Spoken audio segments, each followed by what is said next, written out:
pessoal, boa noite, tudo bem? Sejam bem-vindos de volta. Estamos aqui para mais um encontro de sexta-feira à noite. Deixa eu arrumar a câmera aqui. Boa noite, sejam bem-vindos. Estamos aqui de volta. É um prazer estar aqui com vocês de novo, né? Hoje nós vamos falar sobre como abandonar a violência, né? Como abandonar a criação violenta. Porque nós temos aqui falado ao longo dessa semana sobre violência, sobre os vários tipos de violência, né? Hoje à tarde nós tivemos uma live ali em que nós falamos, né, por volta de 1 hora mais ou menos, né, uma discussão bastante profunda e detalhada a respeito das várias formas de violência, né, as várias formas de violência com as quais nós tivemos contato lá na infância, e como essas experiências nos marcaram, né, quais as feridas que elas nos deixaram e o que elas fizeram de nós, né? Como elas hoje nos impactam na nossa vida, né? Na nossa forma de amar, na nossa forma de enxergar as pessoas, as relações, a vida, os desafios da vida. Como que tudo isso formou quem nós somos hoje, né? E o quanto que isso impacta as nossas relações. E hoje, agora, né, nós vamos falar sobre como abandonar este caminho da violência, então, na criação, né? Então, deixa eu dar uma boa noite aqui para quem entrou. A Luz. Oi, Luzi. Oi, Luzia, tudo bem? Tudo bem? Manda um beijinho lá para a Bia. Saudade dela. Então, fica aí com a gente, viu? Fica aí. Encaminha aí para quem você conhece para a gente levar essa mensagem adiante. Deixa eu ver meu baixinho ali que eu acho que acordou. Só um minutinho. Só um minutinho, Luzia, só um minuto.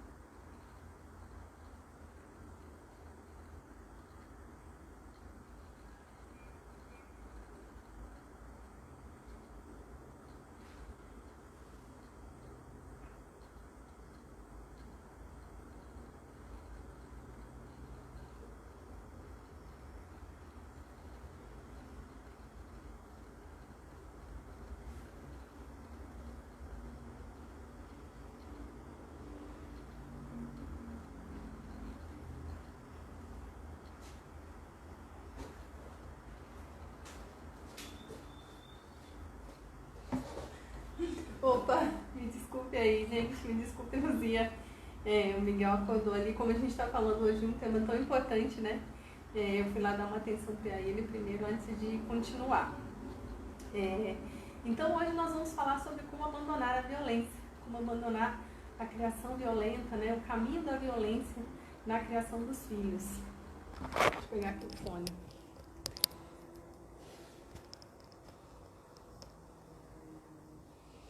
Bom, então vamos lá, né? Hoje à tarde nós tivemos ali uma conversa, né, bastante profunda, detalhada, em que a gente falou das diversas formas de violência, a que nós fomos expostos quando éramos crianças.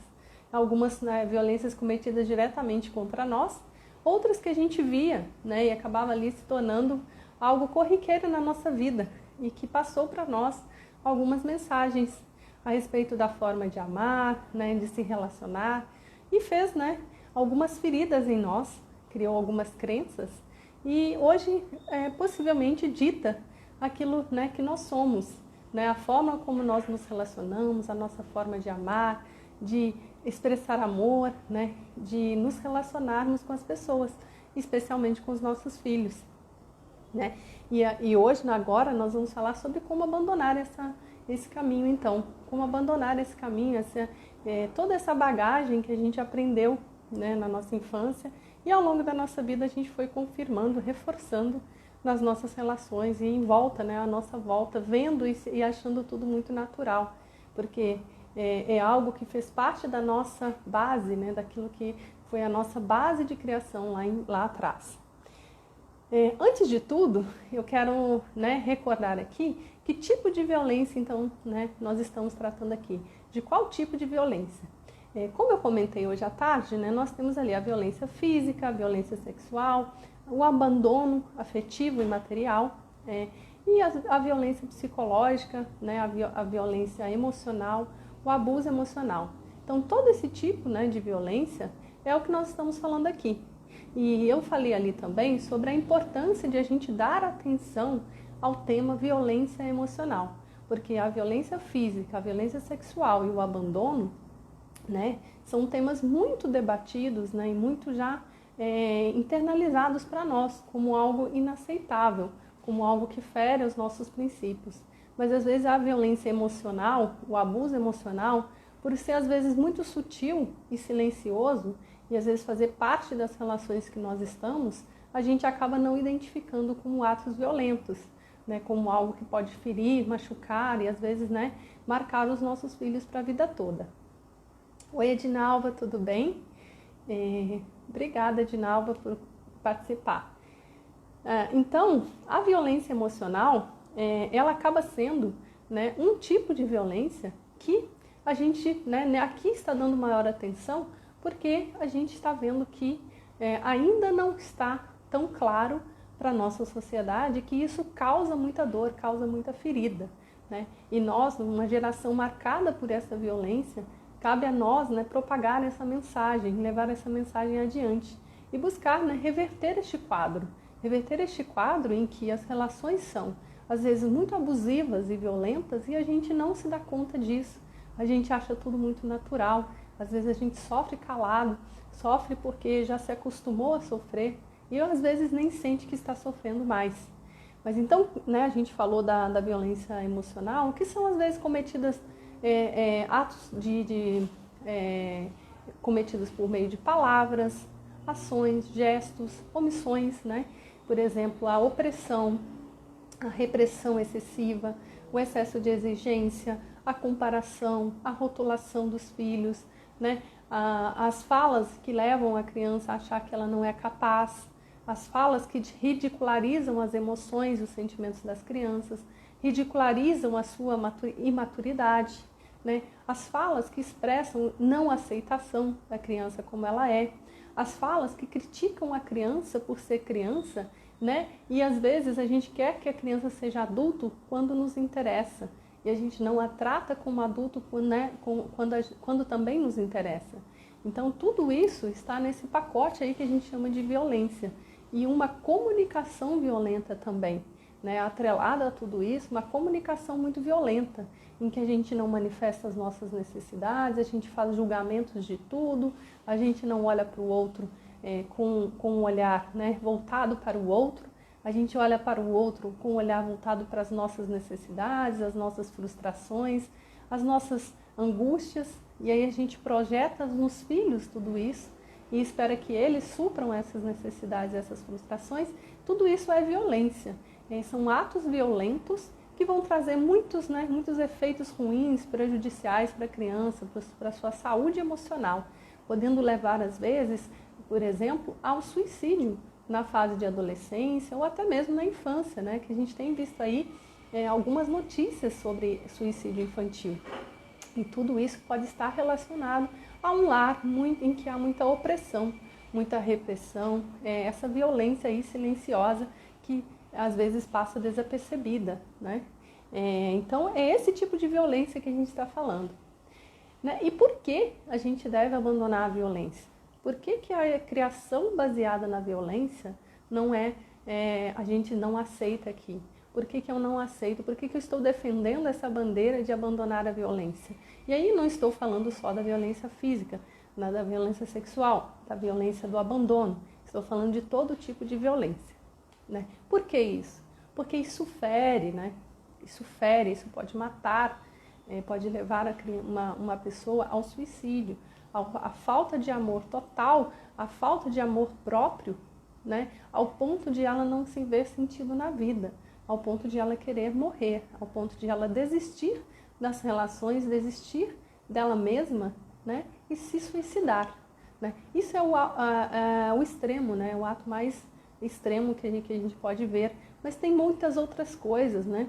Por exemplo, eu falei sobre o efeito, né, que pode causar da apatia, né? Às vezes um adulto que não tem interesse na vida, não tem interesses, não tem sonhos, não tem objetivos, porque ele foi tão massacrado lá na sua infância, né? Por uma criação dominadora, uma criação com muito controle, com muitas críticas sobre ele, que ele não desenvolveu a capacidade de ver, né, qualidades nele para conduzir a sua própria vida, para fazer suas escolhas, para seguir o caminho que motiva o seu coração. Às vezes ele, né, não vê sentido. E isso tudo decorre da violência que foi cometida contra ele lá na infância. Então, por isso a gente fala, né, por isso eu defendo aqui que a gente deve abandonar a violência. Por isso que a gente deve buscar um caminho alternativo. E por que, né, que é tão difícil? Por que precisa alguém dizer pra gente isso? Porque como é algo que a gente aprendeu na infância, como é algo que foi aplicado em relação a nós, lá quando a gente estava formando ainda a nossa base de concepção do mundo, de compreensão das coisas, isso está internalizado em nós, né? Isso faz parte de quem nós somos. Então é muito difícil a gente enxergar, né, um caminho, enxergar a necessidade de mudança. Então há a possibilidade de a gente repetir este padrão, repetir coisas que foram feitas conosco, mesmo elas tendo nos machucado tanto, por mera inconsciência, por mera falta de conhecimento de que há um caminho diferente.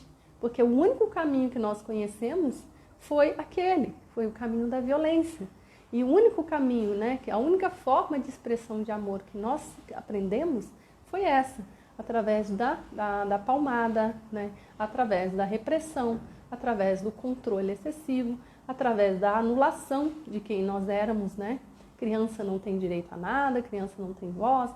Isso tudo é a forma como nós aprendemos a nos relacionar. Então, por isso que a gente fala, né? A gente tem que parar e buscar um caminho diferente. Porque se a gente seguir no automatismo da nossa bagagem, a gente vai acabar chegando neste mesmo lugar de replicar, né, aquele padrão, de repetir aquilo que talvez nos machucou e às vezes fez de nós pessoas muito, né, muito aquém do que nós poderíamos ser se a gente tivesse tido uma outra criação. Inclusive, né, vale aqui uma reflexão, porque às vezes a gente fala assim, a gente apanhou, né, mas a gente sofreu às vezes com repressão e tudo, mas isso fez a gente forte, né, a gente tem bons valores, né, nós somos pessoas do bem. Mas, né, quem diz para nós, né, como que seria diferente, né? Como que a gente seria, né? Qual a potência que a gente teria se a gente não tivesse passado por tudo isso? Se a gente tivesse, na verdade, tido reforço das nossas habilidades, das nossas tendências, das nossas características, às vezes, mais desafiadoras, que poderiam ser hoje o diferencial nosso em relação ao mundo e em relação às outras pessoas, às vezes a gente não vai conseguir saber, porque não tem como voltar no tempo. Então, o que a gente pode tirar de aprendizado disso é que a gente não quer cometer, porque aprender pela dor, é muito mais, né? Não é um caminho saudável. A gente falou, a gente aprende pelo amor ou pela dor. Na verdade, pela dor a gente não aprende exatamente, né? A gente sobrevive à dor.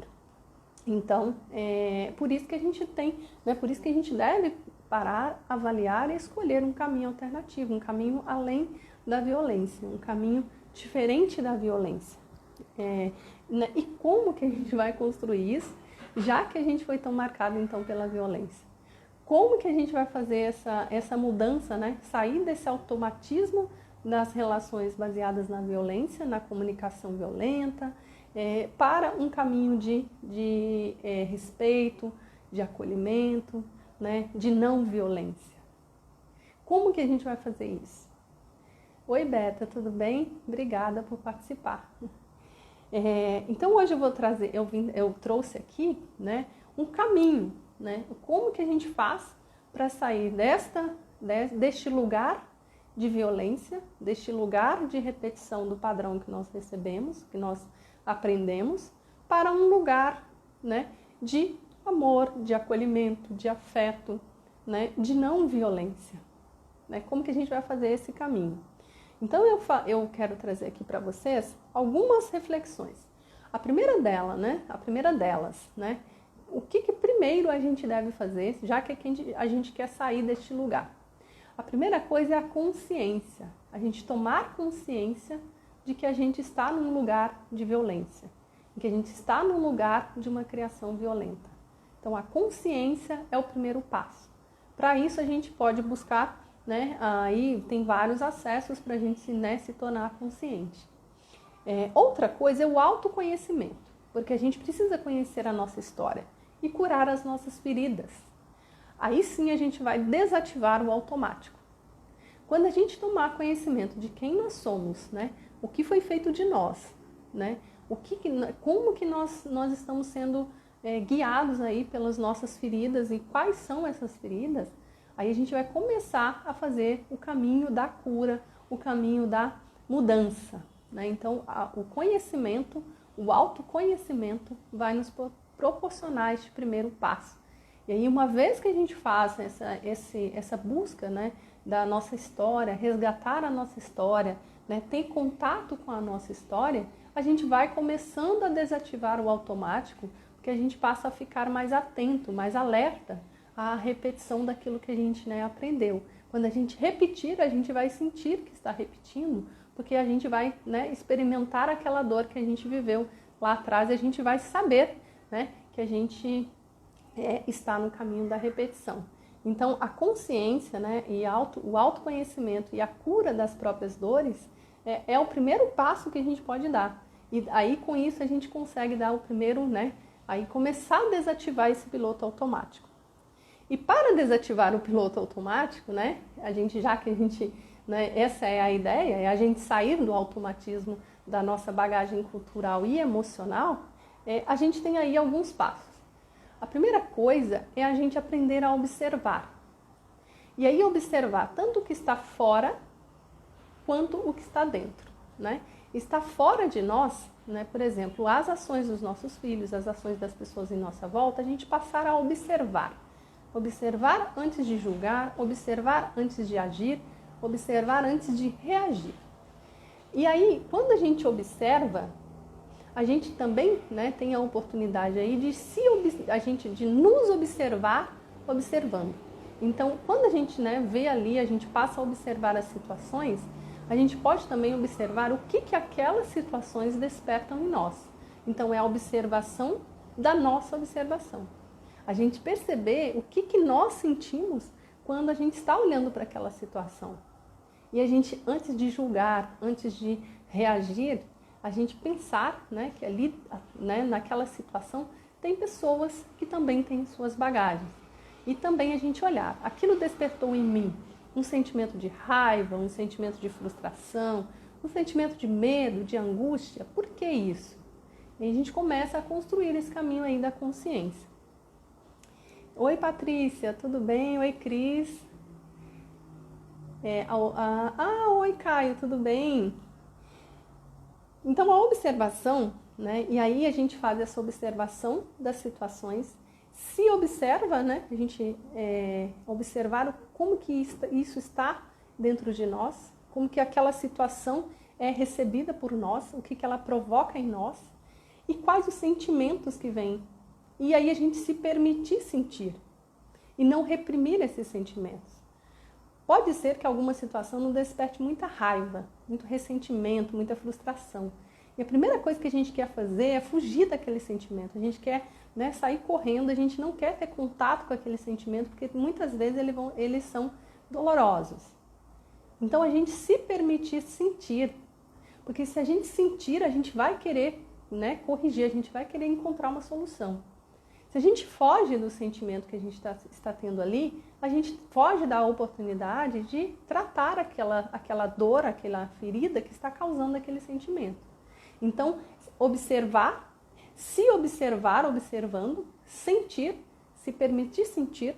Então, por exemplo, né, se a gente está lá numa situação de que a criança às vezes está fazendo alguma coisa que a gente observa e vê que ela está fazendo algo que para nós não é aceito, para nós é um comportamento inadequado. Aí a gente observa. Antes de reagir, para e se observa. O que aquilo, né, está dizendo para mim? O que aquilo está dizendo, né, o que eu aciono da minha bagagem emocional e cultural, né, a respeito daquela situação? E aí vem um sentimento. Antes de a gente sair esbravejando, né, com a criança, antes de a gente sair jogando aquilo tudo para a criança, sinta, porque a gente vai, né, ter contato com aquela dor e a gente vai conseguir entender, né, qual o sentimento que vem, porque para cada situação a gente vai ter ali uma forma de tratar, né? E aí, né, depois que a gente observou, sentiu, a gente se permitir decidir como agir, decidir o que fazer. Porque às vezes a gente não toma decisão, a gente age, a gente vai no automático. Então sair do automático é a gente assumir o controle da situação, assumir o controle e tomar a decisão. E não deixar que a situação nos conduza. É a gente sair, né, da posição de ser conduzida para quem conduz a situação. E aí não é conduzir a criança, não é controlar a criança, é controlar a situação em si. É controlar o que aquilo tudo, né, onde aquilo tudo vai levar. Quando a gente toma essa decisão, né, de agir, né, a primeira coisa é que a gente está então consciente, a gente consegue, né, ver que a primeira coisa é procurar uma solução para aquilo e não, né, reprimir, né, brigar com a criança. E também, quando a gente escolher o caminho, né, a gente deve permanecer nele. Então, por exemplo, né, numa situação em que a gente viu que a criança está ali, às vezes, né, numa crise, por exemplo, de raiva, de choro, ou jogando coisas, né, sei lá, alguma situação muito desafiadora para nós, respira, observa, sente, e aí a gente decide qual caminho eu vou tomar. E aí, tomou a decisão, a gente tem que se manter nela, né, tem que se manter. Aí ficou muito difícil, gente, né? Tem que se dar um tempo, tem que esfriar a cabeça, né? Por exemplo, né? A criança está lá realmente jogando tudo abaixo e a gente tomou a decisão de que a gente não vai brigar com a criança, a gente vai acolher a criança. Então, assim, não é o que ela vai fazer que vai mudar essa decisão, é a nossa decisão. A gente já tomou a decisão, então a gente tem que, né, fazer de tudo para que aquilo aconteça. Então, assim, a criança me tirou do sério. Na verdade, não, é a gente que se permitiu, a gente que saiu do sério, a gente que não controlou as próprias emoções, a gente que não conseguiu conduzir aquilo tudo, não conseguiu controlar aquela situação. A gente deixou a situação sair do nosso controle, e não a criança, né? E não o que a criança fez ou o que ela deixou de fazer, né? Então, gente, este primeiro momento aí de desativar o automatismo exige isso, né? Consciência, né? Tomar consciência, autoconhecimento, né? Observar, sentir, tomar a decisão e seguir nela, né? Permanecer nela. E aí não abrir mão dela, né? Se tem um momento que a gente deve ser teimoso, é aí, né? Se tem um momento que a gente deve bater o pé e fazer birra e não saio daqui desse lugar, é quando a gente toma a decisão de ser respeitoso com a criança, de ser respeitoso com a gente mesmo. Porque quando a gente faz isso, quando a gente às vezes explode com a criança, a dor é tão grande em nós que seria muito melhor se a gente tivesse conseguido controlar. É melhor até para nós, é um ato de violência contra nós, a gente, né, perder o controle da situação. Quando às vezes eu atendo as mães aqui, as mães que já fizeram esse caminho da consciência, do autoconhecimento, e às vezes elas ainda não conseguiram assumir a posição de tomar a decisão, né, e controlar a situação, elas vêm com muita dor, né, elas vêm com muita angústia, porque elas né, às vezes tomaram a decisão, né, mas não conseguiram manter a decisão e às vezes explodem, né, às vezes aí brigam com os filhos, castigo, batem, violência às vezes verbal, né, e aí elas vêm com muita dor. E aí, gente, na verdade, isso aí vai acontecer, né? A gente, né, se a gente não assumisse essa possibilidade, a gente seria, né, estaria aqui falando uma mentira, porque existe essa possibilidade, sim, de a gente, né, em um determinado momento, retroceder. Aí não vou considerar nem como retrocesso, tá? Às vezes a gente não vai conseguir, né, fazer tudo que a gente planejou ali, porque às vezes a dor ainda é muito grande. E às vezes a gente não curou a ferida, porque curar a ferida existe um tratamento especial, um tratamento específico, que é depois que eu posso falar também. Mas, digamos que a gente fez todo esse processo, mas não curou a ferida ainda. Então, assim, por mais que a gente queira, a gente ainda não consegue. E aí a gente não pode ficar também se penalizando, se culpando, porque isso pode acontecer. E, inclusive, né, o próximo tópico aqui é sobre isso, né? Então, quando as mães vêm com essa angústia, isso é como eu falo, eu já estive neste lugar muitas vezes, e às vezes, né, vira e mexe, eu estou nele também. Porque nós somos humanas, nós falhamos, nós não conseguimos ter controle de tudo, né? Então, gente, este primeiro passo de desativar o automatismo, é muito importante a gente seguir aí este caminho, porque isso vai nos levar, no mínimo, a ter mais consciência, né? Estar mais presente nas situações e eliminar o julgamento, eliminar essa projeção das nossas frustrações sobre a criança. E aí, né, feito esse processo, a gente parte também para o segundo tópico aqui, né? Quando a gente toma essa decisão, o que começa a acontecer, né? Primeiro que a gente tomou a decisão da noite para o dia, né? Então, da noite para o dia, ou às vezes até foi um processo para nós, mas a criança, né, não estava às vezes no mesmo processo que nós. Então, a criança não sabe de tudo isso. Ela não sabe que a gente tomou conhecimento de algumas coisas que a gente não conhecia antes. Então, é muito importante a gente saber que a criança vai estranhar, né? A criança vai estranhar a mãe nova que ela está recebendo, ela vai estranhar o pai novo. Então, ela vai buscar resgatar aquela mãe antiga, aquele pai antigo, aquele cuidador antigo, que ela já conhece, que embora possa fazer mal para ela, né, ela já conhece e ela se sente confortável e confiante nele, né? Ou não tem confiança nele, mas também é uma das feridas que talvez já tenha sido causada nela. Mas o fato é que ela não reconhece esse ser novo, ela não reconhece esse cuidador novo. Então ela vai estranhar tudo isso, ela pode se sentir sem lugar. E aí o que pode acontecer é ela, né, começar a se comportar mal, para ela resgatar aquela mãe que ela já conhecia. Ela pode, né, piorar muito mais do que ela às vezes já vem, que às vezes a gente fala que a criança piorou, né? Eu não estou querendo dizer que a criança fica ruim, né? Que depois a gente acaba vendo que tudo começa em nós. Mas às vezes ela pode piorar no seu comportamento porque ela quer resgatar a mãe que ela já conhece. Que mudou, da noite para o dia a mãe mudou, já não é mais a mesma, então ela não reconhece, ela quer resgatar a mãe. Ela está com medo, ela está insegura, ela não sabe o que aconteceu. Então a gente precisa ter paciência, né? Primeiro conversar com a criança, explicar dessa nossa decisão, explicar que a gente está começando um caminho novo, né? Um caminho de não violência, explicar que a gente está aprendendo e que aí a gente pode falhar e que é para ela não se sentir insegura, com medo, porque nós continuamos sendo a mesma pessoa que continua amando da mesma forma, né? Com um amor genuíno, porque até nisso, gente, se a criança ela aprendeu que o amor é manifestado através do controle, né, do poder, do comando e da violência, quando a gente muda, ela vai entender que a gente não ama mais. Então ela vai buscar o cuidador que briga, o cuidador que põe de castigo, o cuidador que oprime. Então ela vai fazer isso através de comportamentos que desafiem o cuidador a voltar a ser quem ela já conhece. Então, costuma-se dizer que antes de melhorar, piora e às vezes piora muito. Então, é uma escolha que a gente deve fazer sabendo que há um trabalho muito difícil a ser feito. E aí, é o seguinte, gente, nós somos adultos.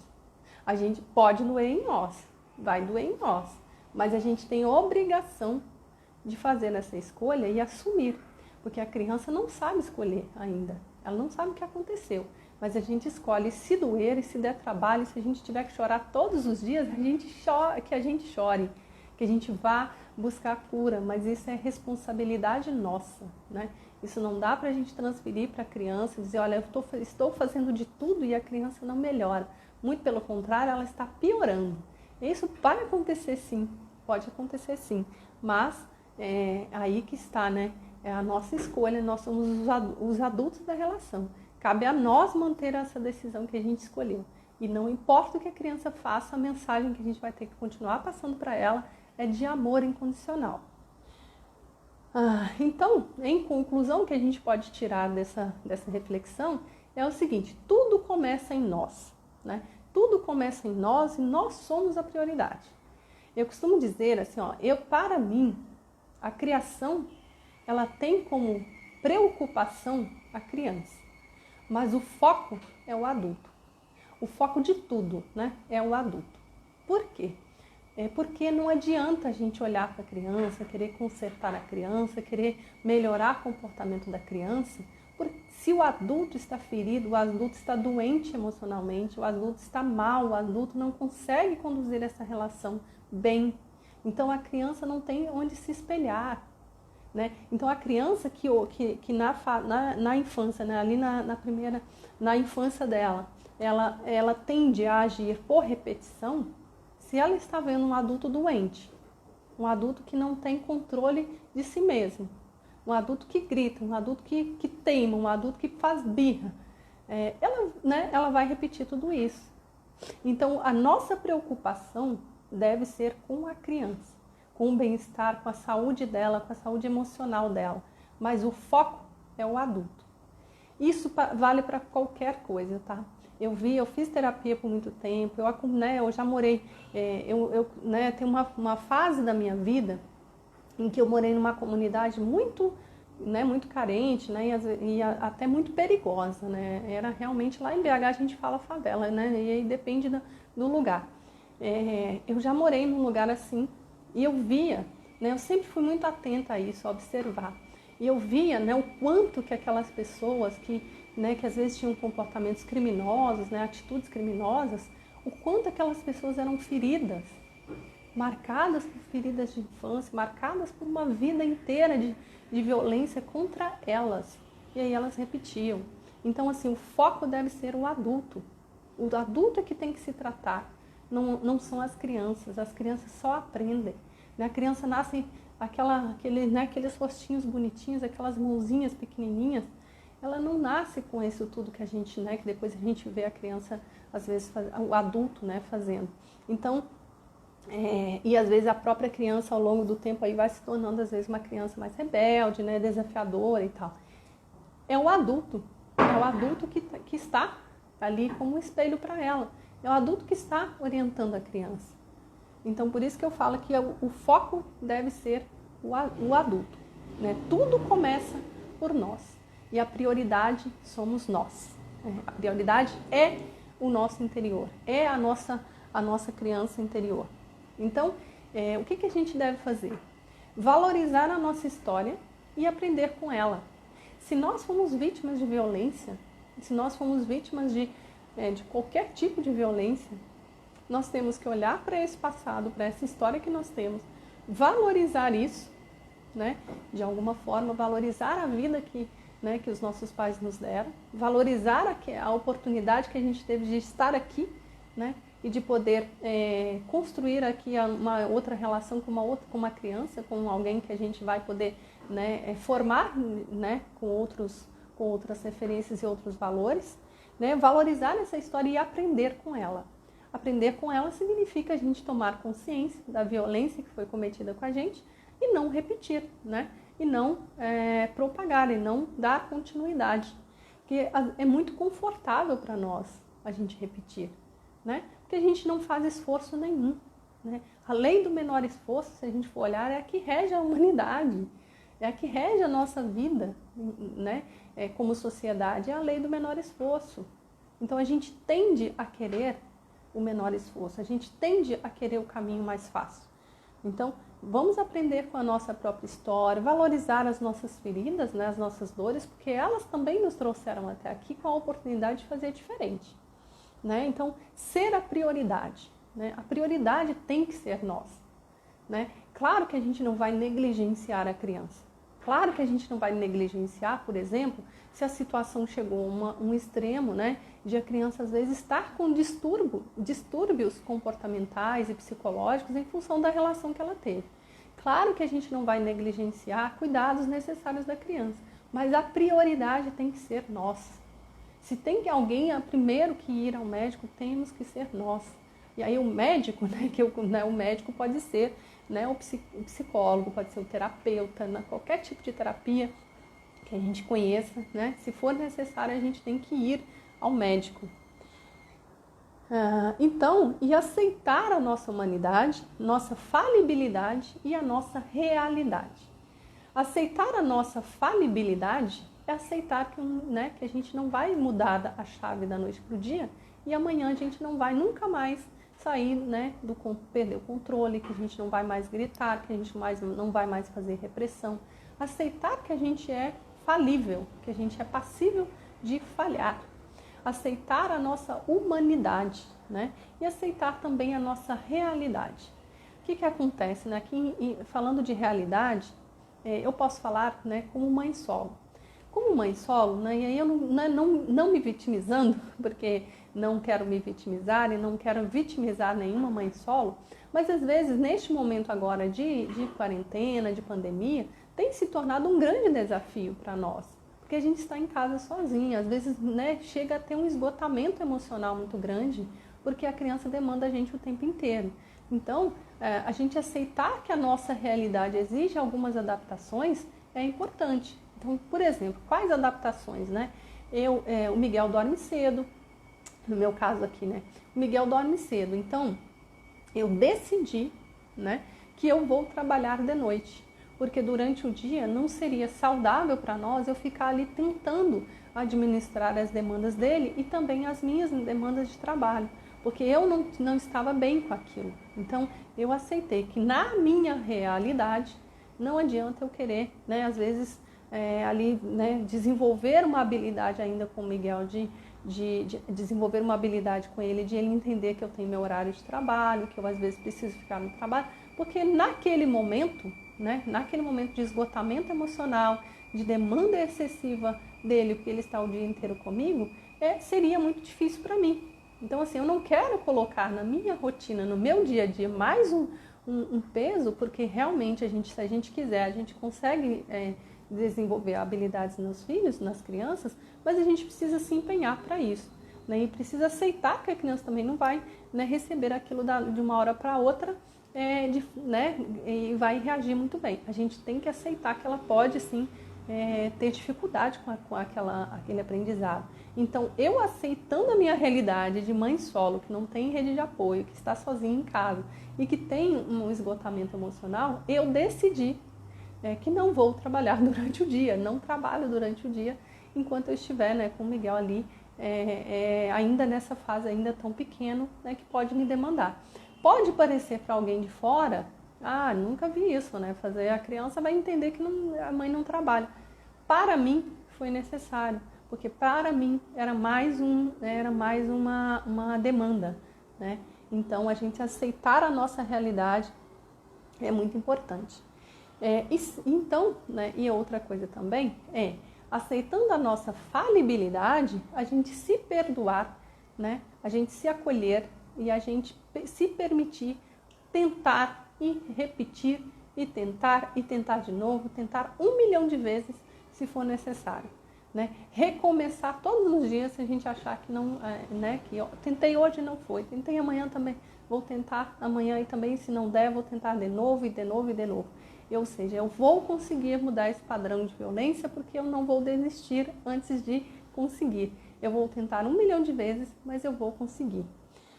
Então tudo isso, a gente a base, né, para a gente fazer essa mudança, né? Como abandonar a violência?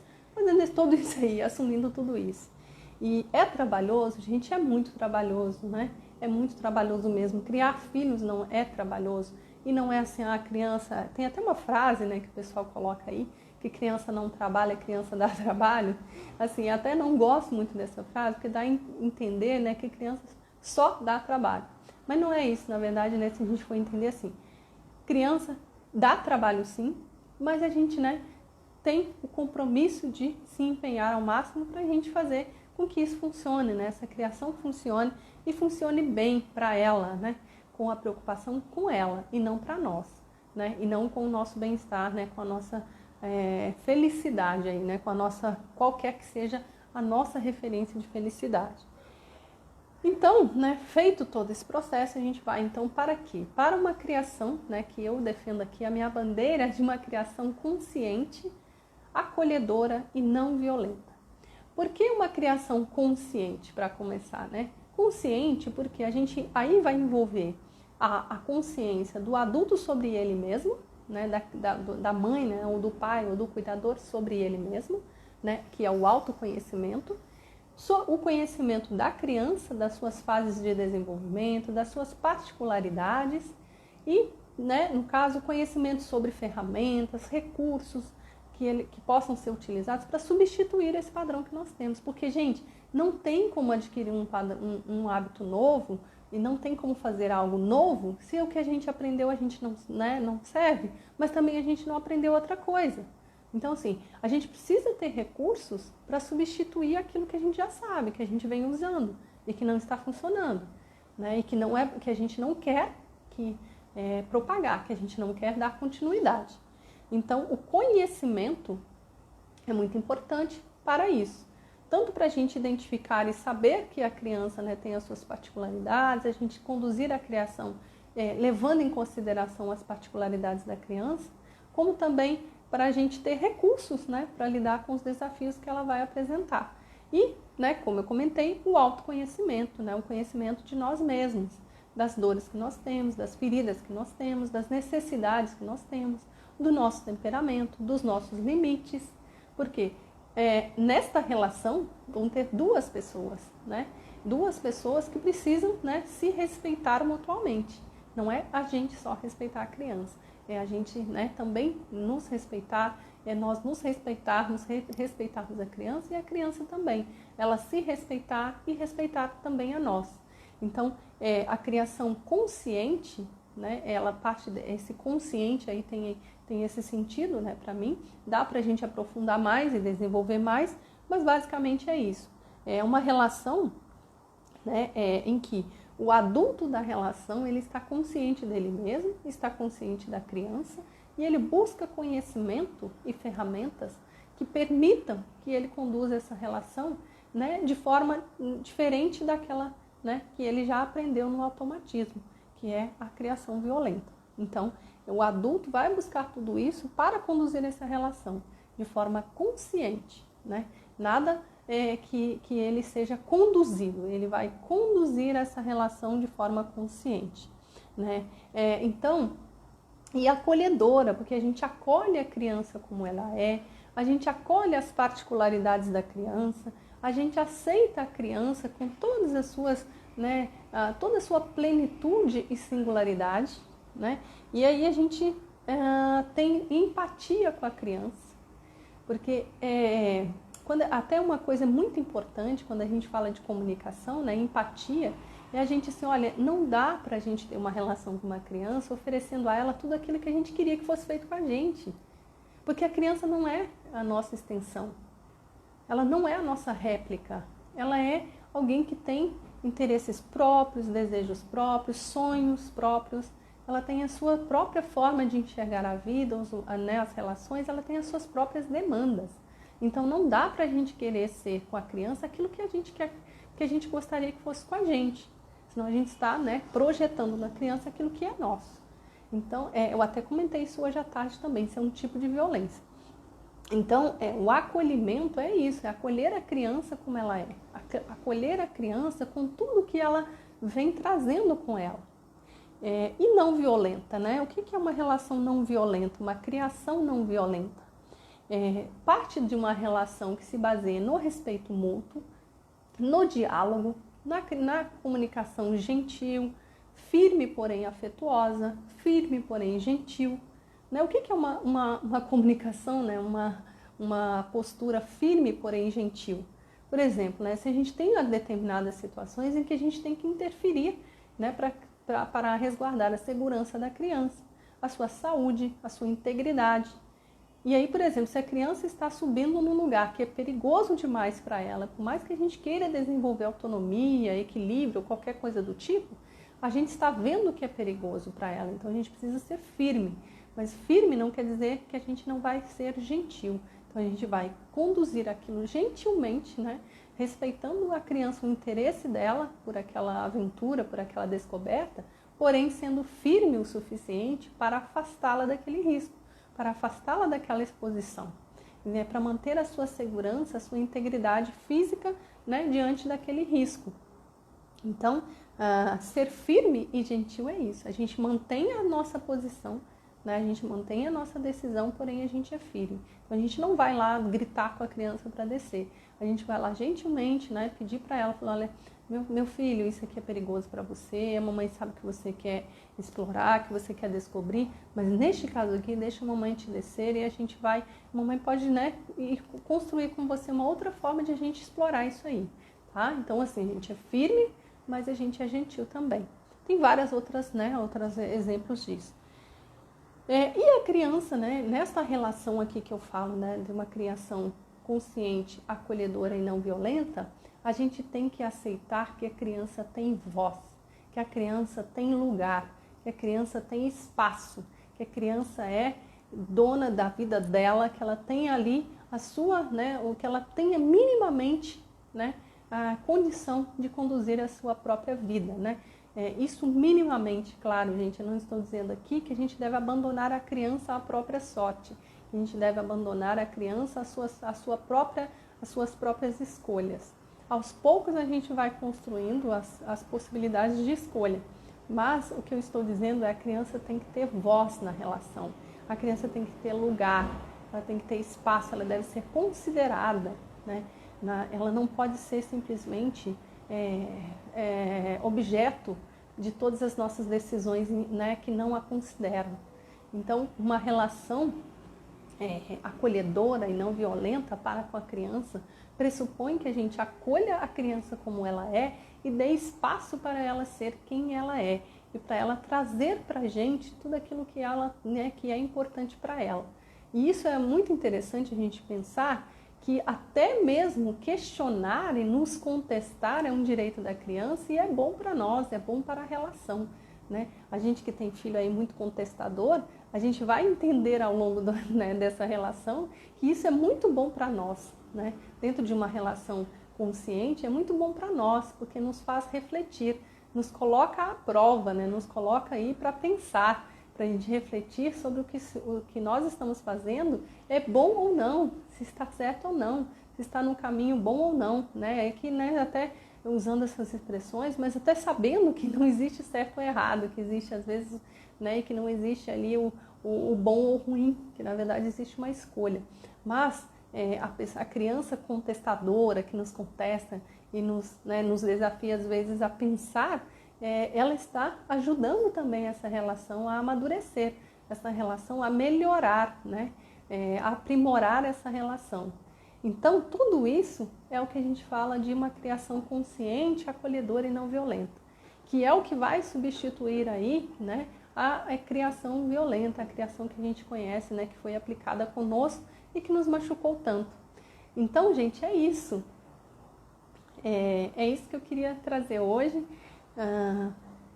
Eu espero aí que seja uma mensagem que possa ajudar, né, para quem está em busca, né, dessa mudança, deste novo caminho para a criação, porque até pode ser um momento em que a gente às vezes não sabe exatamente o que está ruim, às vezes a gente ainda está buscando corrigir os filhos, mas a gente, né, de alguma forma essa mensagem pode chegar até essa pessoa que está nessa situação, né? Se você está nessa situação de que não sabe exatamente o que está acontecendo, você está entendendo que o problema está nos seus filhos, né? Eu te faço esse convite a olhar para isso, né? Para fazer essa reflexão sobre que se não está em nós, né?